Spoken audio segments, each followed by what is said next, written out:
सभी बच्चों को मात नर्मदेय, जय हिंद जय भारत। तो आपको पता है हम करंट इलेक्ट्रिसिटी पे हैं। आज का टॉपिक थोड़ा सा फास्ट लूंगा। पहला टॉपिक है हमारा व्हीटस्टोन ब्रिज। फिर हम बात करेंगे कुछ सिमेट्रीज के ऊपर, रेजिस्टेंस इन सीरीज और पैरेलल। तो चलिए बच्चों स्टार्ट करते हैं। तो पहला सवाल हमारा आज का यही, ये एग्जाम्स में पूछा जाता है। व्हीटस्टोन ब्रिज खासकर बोर्ड्स में अक्सर आता है। What is Wheatstone bridge? ठीक है बच्चों, तो बहुत आराम से समझिएगा, बहुत इजी है। ठीक है, तो आप इसको सीखेंगे, 3 मार्क्स में आ सकता है, इसलिए इंपॉर्टेंट है। ठीक है, तो पहले कुछ बेसिक समझ लीजिए। देखिए, व्हीटस्टोन ब्रिज एक्चुअली में एक इलेक्ट्रिकल सर्किट होता है। आपका व्हीटस्टोन ब्रिज एक्चुअली में एक इलेक्ट्रिकल सर्किट होता है, 4 रेजिस्टर्स का। Wheatstone bridge is an electrical circuit. एक इलेक्ट्रिकल सर्किट होता है या इलेक्ट्रिक सर्किट भी आप बोल सकते हैं, जिसमें आपके पास 4 रेजिस्टर्स होते हैं। आप देख रहे हैं, ठीक है, ओके। और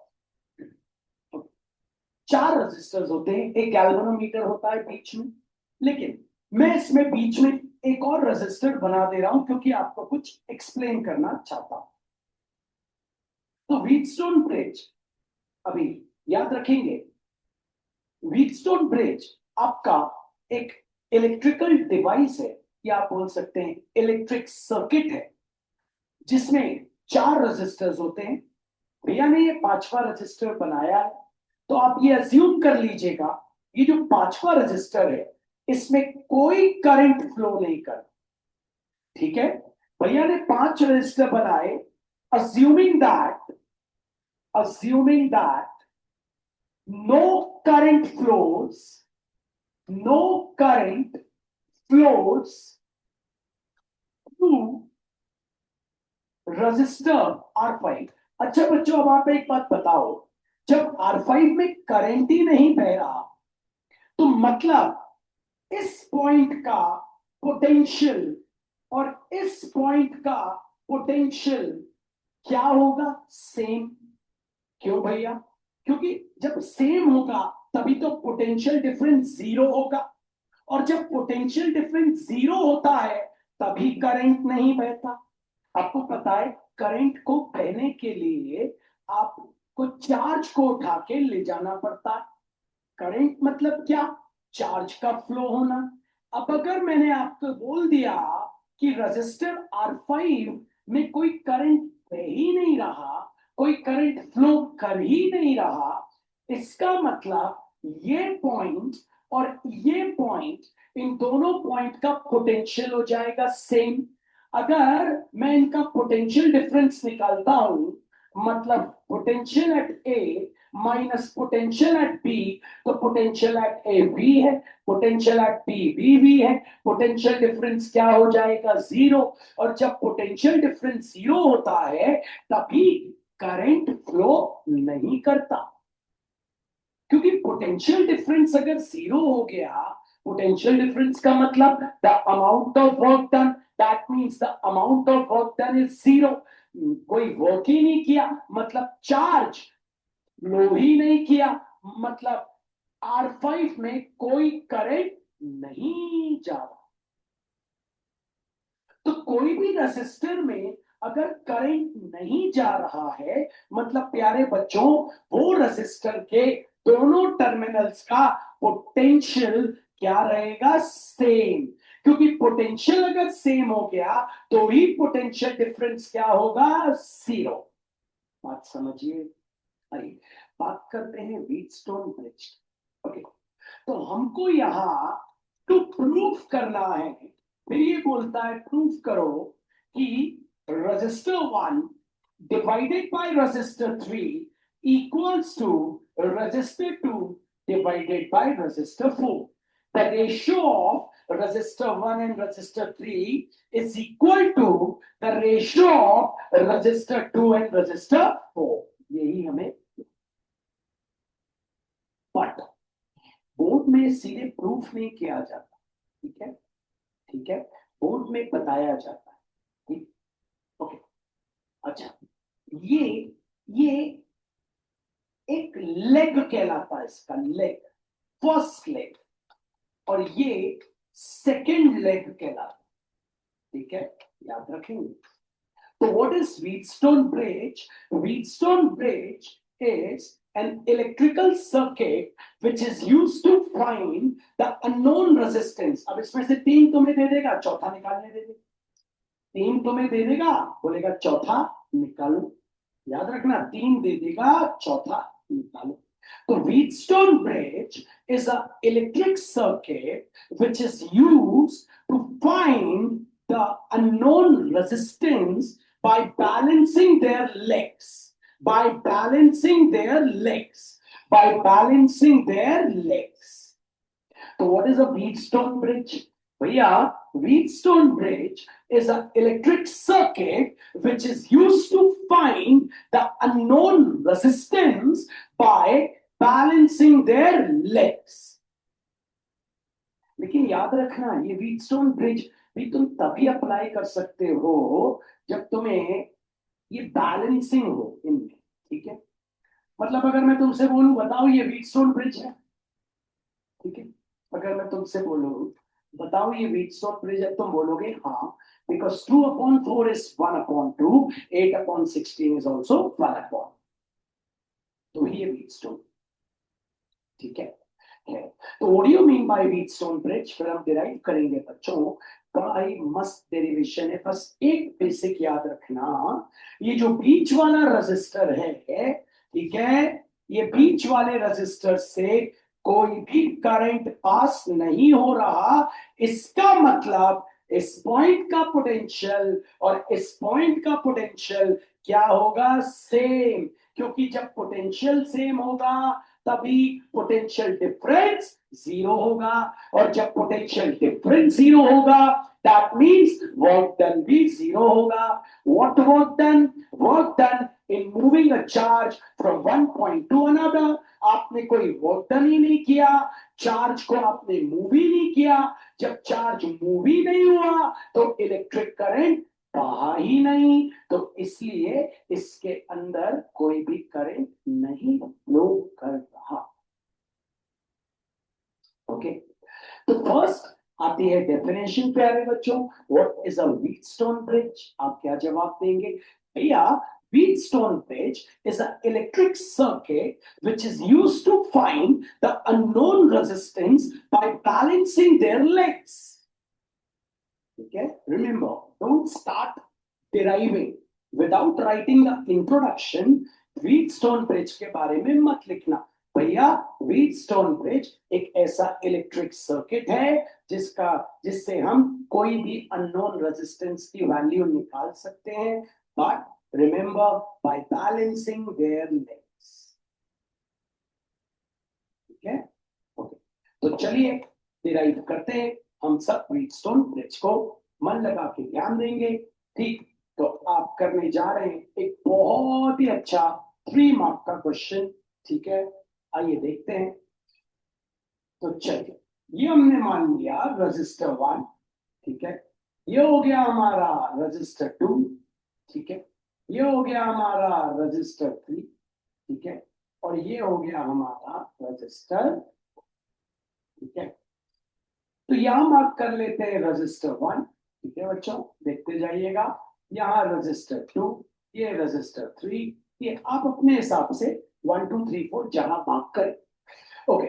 ये हो गया आपका किससे कनेक्टेड है, बैटरी से, ठीक है, ये पॉइंट भी हो गया, आपको पता है पॉजिटिव टर्मिनल का पोटेंशियल भी, नेगेटिव का 0, तो ये पॉइंट ए का भी पोटेंशियल क्या हो जाएगा, और बी का भी पोटेंशियल क्या हो जाएगा, 0। एक बीच में रजिस्टर कनेक्ट किया हमने, क्या नाम दे दिया उसका, R5। तो सबसे पहले हमको टू प्रूफ क्या करना है वो लिख लीजिए। तो टू प्रूफ करना है आपको R1/R4 इक्वल्स टू R2/R3। तो चलिए स्टार्ट करते हैं। तो assume that the current flowing, क्या assume कर लेंगे, assume that the current flowing through, किसके थ्रू बच्चों, रजिस्टर R5 is 0। अगर आप ये अज्यूम कर लेंगे कि R5 के अक्रॉस कोई करंट नहीं बह रहा है, तो जो रजिस्टर 5 के दोनों टर्मिनल हैं उनका पोटेंशियल क्या हो जाएगा, सेम। तो इस पॉइंट को ले ले, इसका पोटेंशियल ले लेता हूं Vx, इसका भी पोटेंशियल ले लेता हूं Vx, तो पोटेंशियल हो गया सेम। ठीक है, अब शुरू करते हैं बच्चों। आपको पता है इसने क्या किया, बैटरी ने क्या किया, इलेक्ट्रॉन्स को दे दी एनर्जी। यहां करंट था I, यहां चला गया बच्चों क्या, I1, यहां भी चला गया क्या, I1।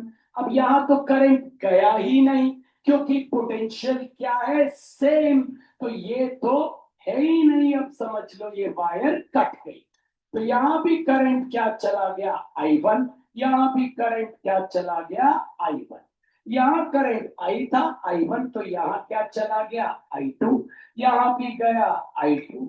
इसमें तो करंट गया ही नहीं, क्यों नहीं गया, क्योंकि पोटेंशियल सेम है। तो पोटेंशियल सेम है तो पोटेंशियल डिफरेंस 0 है, तो इसको भी आप उल्टा सारा। तो ये भी यहां भी करंट क्या चला गया, I2, और यहां भी करंट चला गया I2, and then this current becomes I। चलिए सबसे पहला स्टार्ट करते हैं। तो हम लोग लगाते हैं, सुनना बच्चों ध्यान से, पोटेंशियल डिफरेंस आप हमेशा कूल होके बात करना। आप लगाते हैं ohms law across register R1। तो first case, applying Ohm's law, ठीक है बच्चों, अक्रॉस कौन सा रजिस्टर है बच्चों, R1। ओम्स लॉ आपको पता है, याद रखिएगा, potential difference equals to resistance into electric current. तो पोटेंशियल डिफरेंस निकाल लेते। आपको पता है पोटेंशियल डिफरेंस क्या हो जाएगा, यहां पे हो जाएगा बच्चों Vx माइनस V। तो हो गया Vx minus V equals to register क्या है बच्चों, R1, करंट क्या है बच्चों, I1। बना देते हैं बॉक्स, इक्वेशन नंबर 1।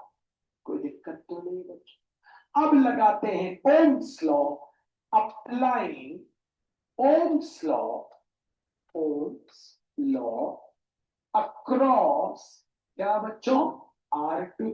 ठीक है, ओम्स लॉ होता है V equals to potential difference equals to resistance into electric current. Potential difference आपको पता है क्या हो जाए, हमने शायद यहां गलत लिख दिया, पोटेंशियल डिफरेंस गलत लिख दिया ना, क्या होना चाहिए था, V माइनस वी एक्स होना चाहिए था, V माइनस वी एक्स होना चाहिए था ना, होना चाहिए था। यहां क्या हो जाएगा, Vx माइनस 0। अच्छा, कैसे लिखना है ये भी सीख लो, पोटेंशियल डिफरेंस आपको पता है, पोटेंशियल डिफरेंस आप कैसे निकालते हो। ठीक है, अगर आप इसमें कंफ्यूज हो गए तो आप कहें, अगर आपको याद होगा पोटेंशियल डिफरेंस कैसे, ये पॉइंट ए है, जिनको नहीं पता ये पॉइंट बी, इसका पोटेंशियल बी ए, इसका वी बी। तो पोटेंशियल डिफरेंस क्या हमने गलत लिखा, क्या होता है VB minus V, VB minus V. जहां बड़ा होता है वहां से छोटा, वीबी माइनस, वहां देखो बोर्ड पे वीबी माइनस वी, क्या हो जाएगा वीबी माइनस वी। तो चलो निकालते, तो शुरू करें। तो पहले ओम्स लॉ क्या होता है बच्चों, ओम्स लॉ बता देंगे, V equals to R into I होता है। V क्या है, पोटेंशियल डिफरेंस, पोटेंशियल डिफरेंस क्या हो जाएगा, Vx माइनस V, बोल देंगे Vx माइनस V। डिफरेंस को तो यहाँ का पोटेंशियल माइनस यहाँ का पोटेंशियल इक्वल्स टू R क्या है भैया, बोलते सब लोग R1, करंट क्या बह रहा है बच्चों, I। Box, equation number 1। अब आप लगाएंगे, अप्लाइंग ओम्स लॉ अक्रॉस किसके भैया, R2 लगा दे। अब आपको पता है ओम्स लॉ होता है V equals to R into I, V होता है पोटेंशियल डिफरेंस। अब यहाँ तो जीरो है तो यहाँ Vx माइनस V0 लेना पड़ेगा, क्योंकि जो बड़ा है उससे छोटा माइनस करना। भैया अगर मैंने उल्टा ले लिया कुछ प्रॉब्लम नहीं जाएगी उल्टा लेने से, लेकिन ये बताता है हमारे बेसिक कितने स्ट्रॉन्ग। ठीक, तो बड़ा माइनस छोटा, तो क्या हो गया बच्चों बोल दो, Vx माइनस 0। R क्या है बच्चों, R2। करंट क्या है बच्चों, I1, है ना बच्चों।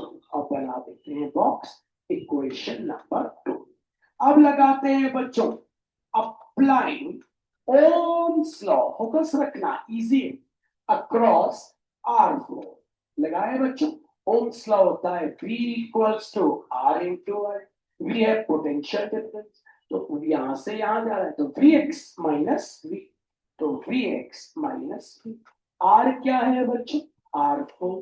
करंट क्या है बच्चों आपका I2, फोकस करते हैं बॉक्स, इक्वेशन नंबर।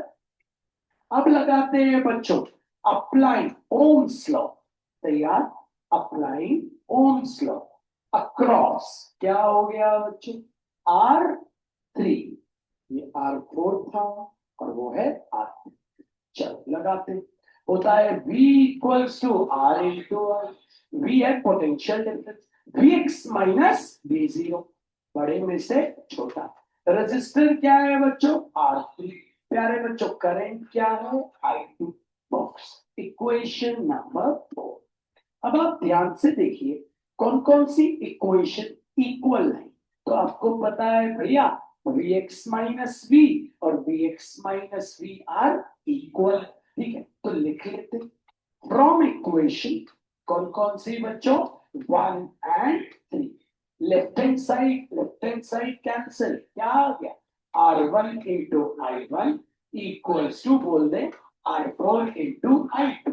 R4 को नीचे, R1 अपॉन R4 वहां नीचे, I2 upon I1।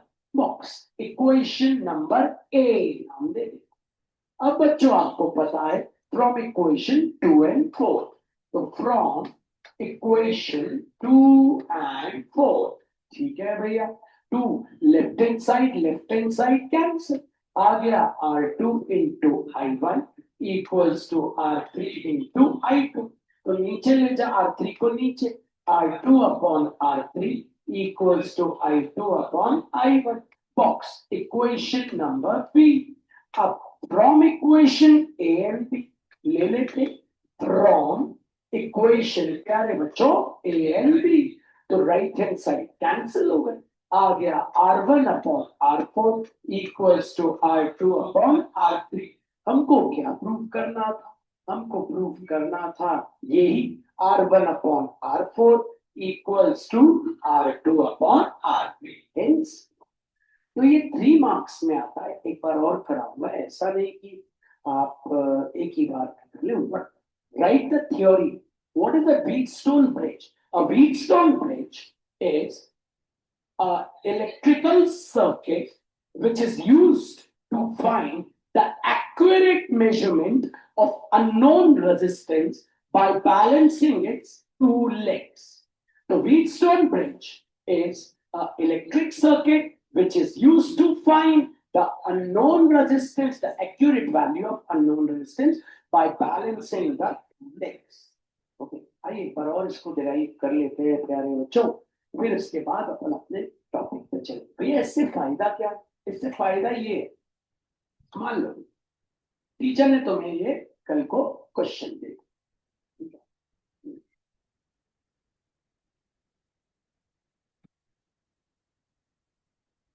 6 ohms, 12 ohms, 8 ohms, X ohms, ठीक है, सॉरी 16 ohms, ऐसा क्वेश्चन दीजिए। अब तुमसे टीचर एक सवाल करेगा, एमसीक्यू में आ सकता है, is this circuit belongs to Wheatstone bridge, तो तुम बोल दोगे यस। कैसे पता चल गया, 6/12 इक्वल्स टू 8/16।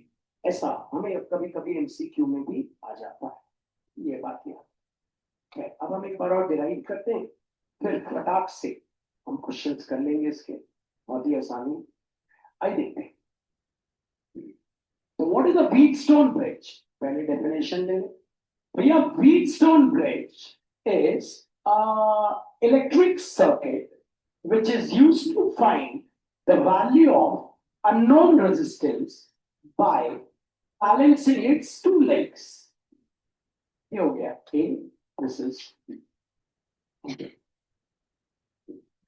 तो आप एक और रजिस्टर ले लेना है ना, ठीक है, ताकि आपको आसानी हो जाएगी। This is R5, R1, R2, मैंने यहाँ इस बार R3 मांग लिया, यहाँ आपको पता है आपको टू डिराइव क्या करना है प्यारे बच्चों। हाँ भैया, मुझे पता है R1 upon R3 equals to R2 upon R, मुझे डिराइव करना, मुझे पता। अब सबसे पहले अज्यूम करते हैं, assuming that no current flows through register R5। अब आपको पता है इसको आपने कनेक्ट कर दिया बैटरी से, पॉजिटिव नेगेटिव, ठीक है। तो ये हो पोटेंशियल V0, तो इस पॉइंट का पोटेंशियल हो गया V, इस पॉइंट का पोटेंशियल हो गया 0। आपको पता है प्यारे बच्चों R5 से कोई करंट नहीं बह रहा, इसका मतलब क्या है? इसका मतलब ये है इस पॉइंट का पोटेंशियल अगर मैं x ले लेता हूं तो इस पॉइंट का पोटेंशियल भी क्या हो जाएगा x, क्योंकि जब पोटेंशियल सेम रहेगा तभी पोटेंशियल डिफरेंस 0 आएगा, और जब पोटेंशियल डिफरेंस 0 आता है मतलब वर्क डन 0 है, वर्क डन 0 है मतलब इसमें से कोई करंट नहीं, चार्जेस फ्लो नहीं हो। तो चलिए स्टार्ट करते हैं प्रूफ। तो सबसे पहले प्यारे बच्चों, applying Ohm's law across register R1। तो बच्चों करंट लेके जाते हैं, आइए आपको पता है यहाँ करंट क्या है I, यहाँ कितना चला गया I1, ये भी कितना है I1, यहाँ भी कितना चला गया I1, this is also I1, ठीक है। यहाँ करंट चला गया I2, आपको पता है ये भी I2, this also becomes I2, ये हो गया I2 और ये I2 और I मिलके बन गया I। चलिए तो लगाते हैं applying Ohm's law across register R। तो ओम्स लॉ आपका होता है V equals to resistance into electric, V potential difference, potential difference निकाल लेते तो हो जाएगा X minus V equals to resistance क्या है R1, इलेक्ट्रिक करंट क्या है I1, बना लेते हैं बॉक्स, इक्वेशन नंबर 1। अब लगाते हैं बच्चों अप्लाइंग ओम्स लॉ अक्रॉस, किस कौन से रजिस्टर के अक्रॉस लगाते हैं R2। ओम्स लॉ होता है V equals to R into I, V potential difference हो जाएगा X माइनस 0, बढ़ाइए तो X माइनस 0, रेजिस्टेंस क्या है आपके पास R2, इलेक्ट्रिक करंट क्या है I, box equation number, oh sorry I, current I1 sir. अब लगाते हैं बच्चों यहाँ पे, आइए तो हो गया अप्लाइंग ओम्स लॉ अक्रॉस कौन सा रजिस्टर है बच्चों R3। तो होता है V equals to R into I, तो V हो जाएगा X minus V equals to register क्या है R3, I क्या है I2, बना इक्वेशन नंबर। अब लगाते हैं प्यारे बच्चों अप्लाइंग ओम्स लॉ अक्रॉस, आपको पता है क्या बच्चों R, तो होता है V equals to R into I, V क्या हो जाएगा X माइनस 0, R क्या है बोल दो बच्चों R को, I क्या है I, बॉक्स इक्वेशन नंबर 4। अब चारों इक्वेशन से आपको थोड़ा सा तिगड़ना, तो आप टिक लगाओ फ्रॉम इक्वेशन 1 एंड इक्वेशन 3। तो फ्रॉम इक्वेशन 1 एंड 3 आपको पता है लेफ्ट हैंड साइड हो गए कैंसिल, क्या हो गया R1 into I1 equals to R3 into I, यहां ले आए तो R1/R3 equals to I2/I1 box equation number 8। अब आ जाए, आप बात करें किसकी, 2 और 4। तो लिख लेते हैं फ्रॉम इक्वेशन 2 एंड 4। तो आपको पता है ये दोनों हो गए कैंसिल। क्या आ गया, R3/I1 इक्वल्स टू R4/I। तो हो गया R3/R4 equals to I2/I। Box equation number, sorry ये ए था और ये 1 वहां था। अब बात करते हैं फ्रॉम इक्वेशन ए, तो ले लेते फ्रॉम इक्वेशन ए एंड आपके राइट हैंड साइड कैंसिल हो गए, आ गया R1/R3 इक्वल्स टू R3/R। क्या था वो, R1/R3 इक्वल्स टू R2 था ना, R2 नहीं आया। डेफिनेशन भी देते बंदे लगे। एमपी बोर्ड में तो ये 5 नंबर का आता है, आपको क्या बताऊं, दे रहा 5 मार्क्स का गारंटी रहता है आपका। सीबीएसई में ये दे देता है कभी कभी। तो चलिए नेक्स्ट टॉपिक शुरू करते हैं। एक आखिरी बार आपको इसका डेफिनेशन दे दूं, तो शुरू करते हैं। आपसे बोलता है what is a Wheatstone bridge, आपने जवाब दे दिया भैया Wheatstone bridge is a electrical circuit which is used to find the accurate value of unknown resistance by balancing its two legs। फिर आपको पता ही है डिराइव। चलिए शुरू करते हैं। आपको पता है हम रेजिस्टेंस इन सीरीज और रेजिस्टेंस इन पैरेलल के प्यारे बच्चों न्यूमेरिकल्स कर रहे हैं, और आज न्यूमेरिकल में हम लोग स्टार्ट करेंगे mirror numerical symmetry. Mirror numerical symmetry बहुत अच्छा टॉपिक है, मिरर न्यूमेरिकल सिमेट्री। अपने दिमाग में रखिएगा, मिरर न्यूमेरिकल सिमेट्री। फिर आएगा फोल्डिंग न्यूमेरिकल सिमेट्री। इससे क्या होगा, बहुत जल्दी जल्दी आप क्वेश्चन करेंगे। इसके पहले हमने कौन सा मेथड किया था, आपको पता है, पोटेंशियल मेथड किया। अब हमने पोटेंशियल मार्क करके, याद है ना पोटेंशियल। हम कर रहे हैं मिरर न्यूमेरिकल सिमेट्री। बच्चों याद रखना, mirror numerical symmetry is done by using electric current. Remember, is done by using electric current concept. Mirror numerical symmetry is done by using electric current concept. Mirror numerical symmetry करने के लिए आप जो concept लगाएंगे वो है electric currents concept, और folding numerical symmetry करने के लिए जो आप कंसेप्ट लगाएंगे वो है पोटेंशियल डिफरेंस कंसेप्ट। दो अलग अलग कंसेप्ट है, दो अलग अलग न्यूमेरिकल के। तो पहला कर रहे हैं मिरर न्यूमेरिकल सिमेट्री, इसके लिए आप यूज करेंगे इलेक्ट्रिक करंट कंसेप्ट। तो चलिए बच्चों मैं आपको सिखाता हूं मिरर न्यूमेरिकल सिमेट्री किस पे, इसका कंसेप्ट क्या है, याद रखेंगे कंसेप्ट क्या है, बोल देंगे क्या है कंसेप्ट बच्चों इसका। इसका कंसेप्ट है क्या, भैया ने जो बताया। इसका कंसेप्ट क्या है भैया, इसका कंसेप्ट है electric current concept. Electric current, अब देखिए मिरर, मिरर का मतलब होता है आईना। आईने के सामने तो हम सब आधे ज्यादा देर खड़े रहते है ना, तैयार होते हैं, बाल अलकनी वंगी करते हैं, समय लग जाता है। तो आप जब भी कभी इक्विवेलेंट रेजिस्टेंस निकालने तो टीचर ने हमें यहाँ बोला। अब अगर आप ध्यान देंगे, फोकस करेंगे, फोकस करना पड़ेगा, पहचानना पड़ेगा एग्जाम। आप देखिए, अगर बीच में मैं एक आईना लगा दूं, लगा दूं, लगा दूं, ये इमेज और वो इमेज सेम, ये इमेज और वो इमेज भी सेम, क्योंकि ये भी 6 ohms है, वो भी 6 ohms। बीच में लगेगा आईना, लगा दिया, तो देखिए ये आप है, ये आपकी इमेज, ये आप है, ये आपकी इमेज, ये आप है, ये आपकी इमेज है। देख लिया आपको, ये हमको इसमें निकालना है इक्विवेलेंट रेजिस्टेंस।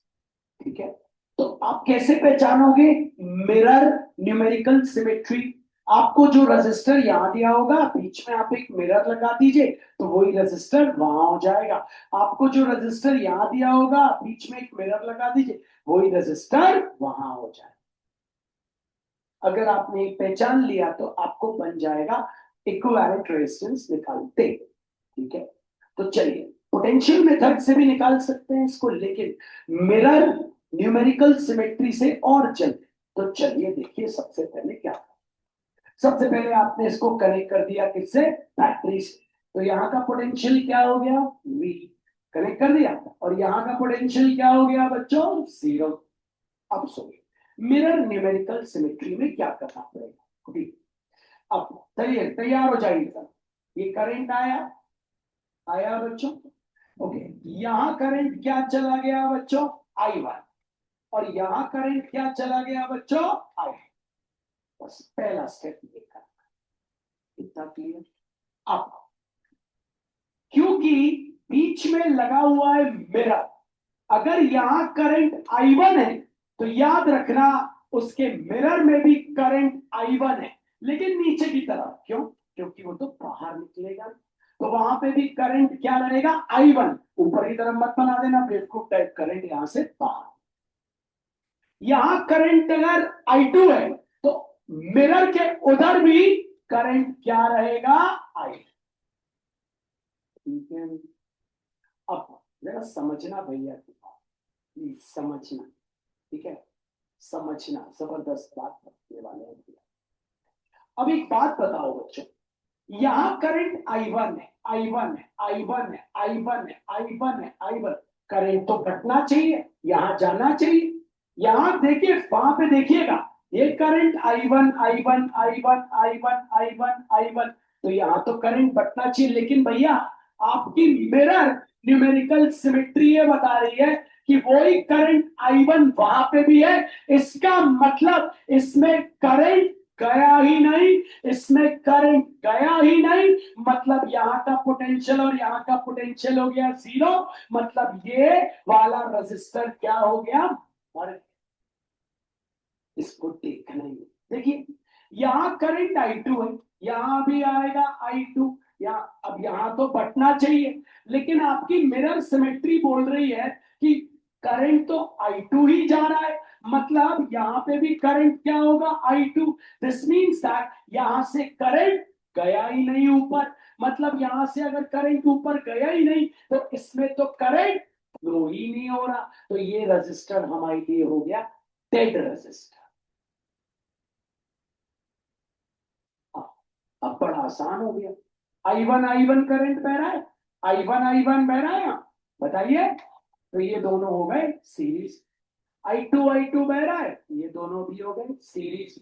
और ये आपस में क्या हो गए, पैरेलल, खत्म हो गया कुछ। और ये रजिस्टर इज डेड।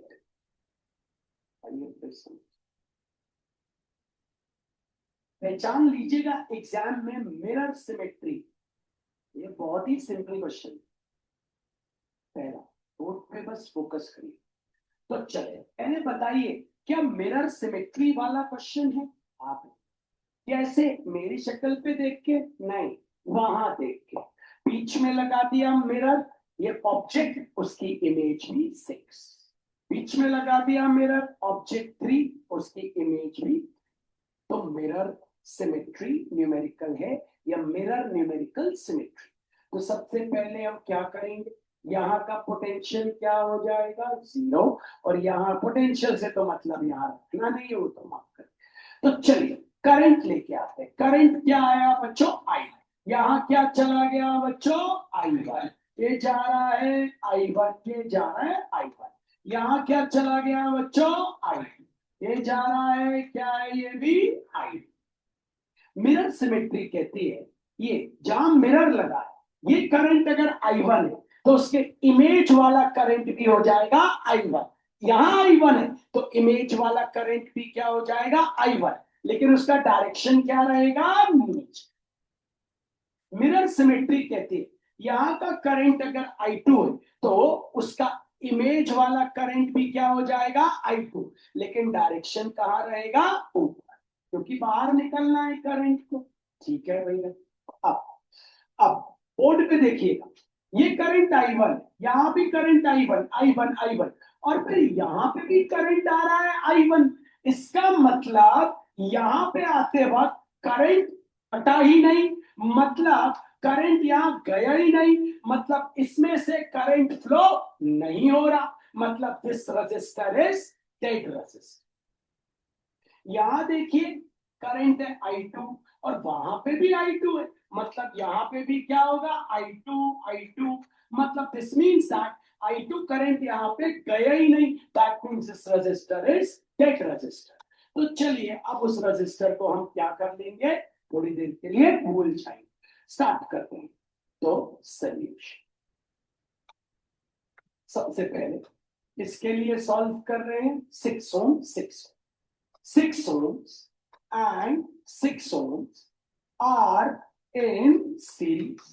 लगा ले बच्चों सीरीज का फॉर्म, कैपिटल लेटर आर मत बोलना, कैपिटल लेटर आर तो आखिरी। तो R1 equals to 6 ohms plus 6 ohms, तो बच्चों R1 कितना आ गया 12। बॉक्स इक्वेशन नंबर 4 निकालते हैं।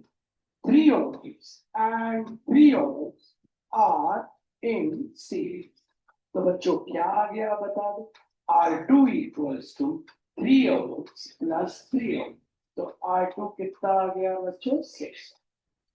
अब R1 and R2 are parallel, आपको पता, लिख लेते, R1 and R2 are parallel, ठीक है भैया। तो डायग्राम बना लेते, ये हो गया हमारा R1, ये हो गया हमारा R2। R1 क्या है भैया 12 ओम, R2 क्या है 6 ओम। अब total resistance 1 upon capital letter R equals to 1 upon R1, मतलब 12, 1 अपॉन 6। एलसीएम कितना आ गया 12, 12 के टेबल में 12 वन टाइम, 6 के टेबल में 12 टू टाइम्स, तो 1 अपॉन कैपिटल लेटर R आ गया 3 अपॉन 12, तो आ गया 3 capital letter R equals to 12, R equals to 12 upon 3, R equals to 4। नहीं आया समझ, ये जल्दी हो गया as compared to potential methods, ये जल्दी हो। होपफुली आपको बात समझ आई नहीं, ठीक है। अगले पे चलते हैं। हम क्या कर रहे हैं बच्चों, आप सबको पता है हम कर रहे हैं मिरर न्यूमेरिकल सिमेट्री। आइए अच्छा क्वेश्चन देखिएगा,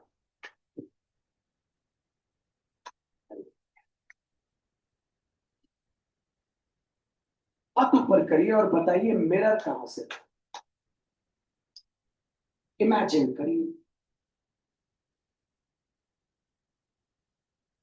गुड, इमेजिन नहीं करेंगे तो बच्चों हमेशा प्रॉब्लम में रहेंगे।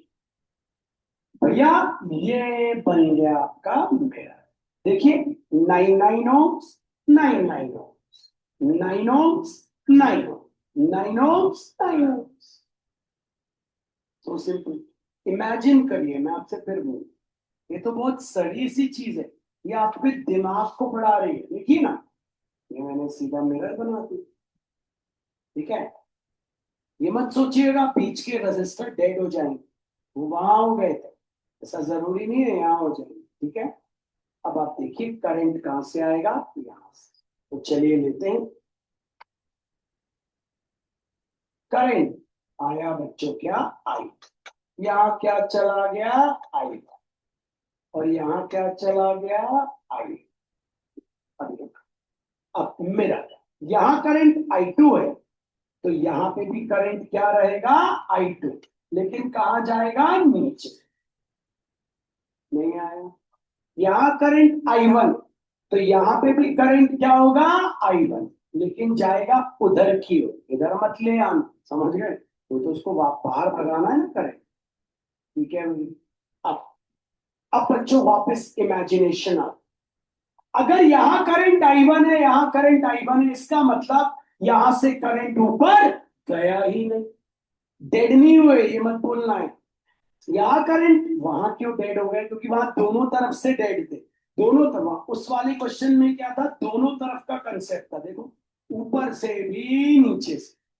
अभी इस वाले क्वेश्चन में सिर्फ नीचे से मर रहे हैं लोग।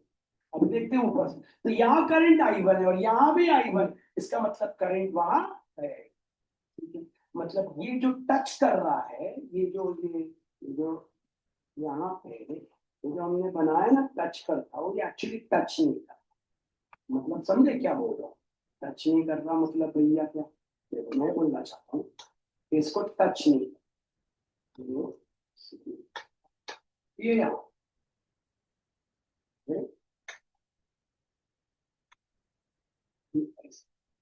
टच नहीं समझ आया। तो ये दोनों तो किस में हो गए, सीरीज। अब फिर मैं आपसे बोल रहा हूं, फिर दिमाग में बैठे मत रहे।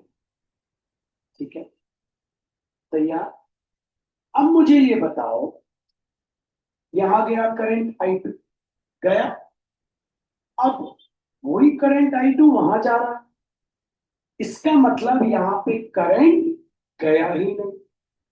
देखो ना, ये I2 है और वो भी क्या है, I2 जा रहा है। इसका मतलब दिमाग बोलेगा करंट गया ही नहीं, नहीं गया है करंट। देखो बताता हूं कैसे। यहां गया I2, ठीक है, I2 में से A यहां चला, कितना, A, ठीक है। अब यहां कितना चला गया, B, B कितना, B कितना, B, और ये A और B फिर मिलके क्या बन गए, I, क्योंकि I2 ही तो बटा डेड नहीं हुआ है। ऐसे आइए, तो ये बहुत जबरदस्त है। अभी मैं आपको और डीप में एक्सप्लेन करूंगा। आज तो मैं आपको इतना ही रोकता हूँ, क्योंकि अगली क्लास का टाइम है मेरा, तो फिर अगली क्लास में देखेंगे। लेकिन आपको बात समझ आई सबको? नहीं, अभी आपको करना नहीं है, अगली क्लास में। ठीक है, ठीक है, सभी को माफ में बताया। चलिए चलिए, थैंक यू।